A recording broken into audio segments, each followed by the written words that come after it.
বিসমিল্লাহির রহমানির রহিম। আমি মনে করি বাংলাদেশ জাতীয়তাবাদী দলের সকল আন্দোলন সংগ্রাম সবগুলি আমরা যতক্ষণ রাজপথে ছিলাম আমরা সব বিজয় নিয়েই আমরা ঘরে ফিরছি। এই ফেসিবাদ সরকারকেও যখন বিদায় করতে পারছি, বাংলাদেশের বুকে যে কোনো ফেসিবাদ বা যে কোনো জুলুমবাজ বা কেউ রাষ্ট্র ক্ষমতা দখল করে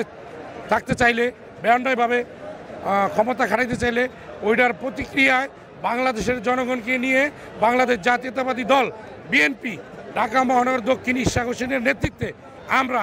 আগামী দিনে ঢাকা দক্ষিণ মজদুবাই ওনার নেতৃত্বে আমরা বাংলাদেশ জাতীয়তাবাদী দলের সকল অঙ্গ সংগঠনকে নিয়ে বাংলাদেশের জনগণকে নিয়ে আমরা